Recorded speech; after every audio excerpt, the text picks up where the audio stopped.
Diary writing is basically the opposite of memoir writing. I'll explain why coming up.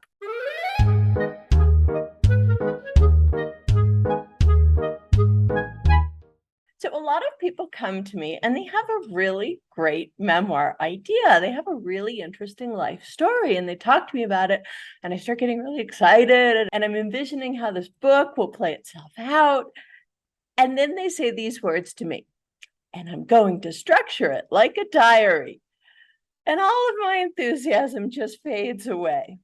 So there are some really good books that are actually structured as diaries. And I do think that a diary can work to tell an interesting story.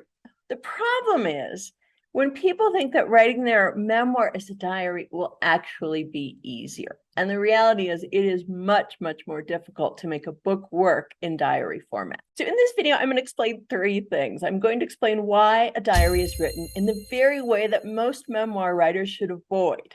Number two, what makes some diary style books actually work? Number three, how to actually create structure in your memoir.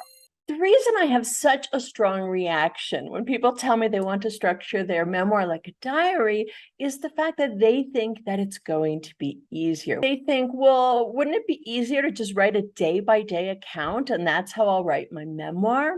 The answer is yes, it's a lot easier. But that doesn't mean you're going to hold your reader's attention. So just because it's easier doesn't mean you're going to write a good book.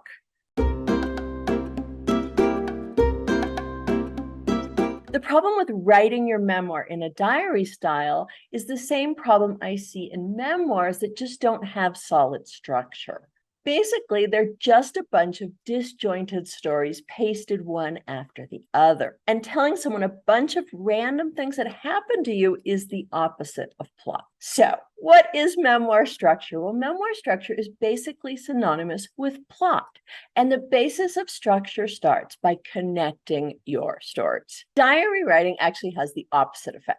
Let me give you 4 examples that I just made up. Let's say you want to write about these 4 things. My sister calls to tell me she's getting a divorce. My brother visits and informs me he's lost 80 pounds. My dog goes missing. I take a trip to the Bahamas. So you've decided you want to write about these things in your memoir. I know it's going to be a super boring memoir, but just for the sake of example, if you write about these 4 things, they're disconnected. And just pasting one after the other doesn't work to create plot. So why do some diary style books work? Well, because they're not disconnected events. When diary style novels work, when they're written in diary format, they're not just disconnected events. They actually do have plot. So they create the illusion that random things are happening on each day.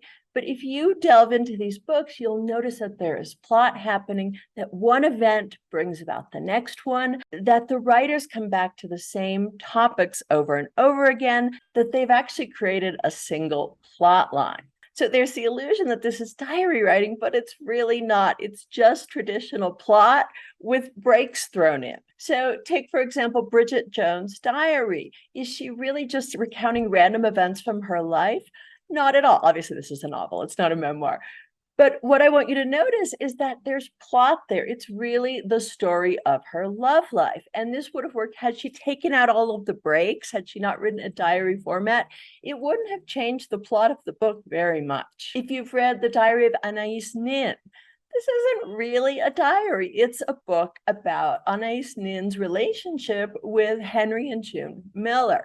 And almost everything she writes about is about this relationship. So yes, it looks like it's a diary, but she's really just constructing a pretty typical plot. Her book even includes scenes with dialogue, which is just what you would see in a novel or a memoir. The same is true with Bridget Jones' diary. There are scenes with dialogue. So you get the illusion of diary writing, but this is nothing like the diary that you or I would write to ourselves to chronicle what we did each day. So why should you not write your memoir as a diary? Because first you have to find traditional structure. Then if you want, you can insert breaks and create the illusion that this is a diary, but you still need traditional memoir structure to make a diary style book work. So it's just one extra step. There's not really this huge difference in the way a diary style book is structured from the way a traditional memoir is structured. So that brings me back to the question, what does make a memoir work? How do I structure my memoir? This is probably the biggest problem that most memoir writers face. How do I take a bunch of random stuff that happened to me and connect these events to create plot? So I've said this before and it bears repeating. Memoir structure is basically connected events. So in other words, the key to creating plot is to take the events you want to write about and connect them for your reader. When you manage to do this, you have created a cohesive story. You have created a memoir and not disconnected events. So let me go back to the disconnected events I mentioned earlier and show you one way that you can connect them in your book to create structure. So these are the 4 events that I made up. So here you have 4 different scenes, which on the surface are completely unrelated. So how do you combine these disconnected scenes to tell a single story in your memoir? Well, one way to do this is to think of a concept that all 4 of these events might share.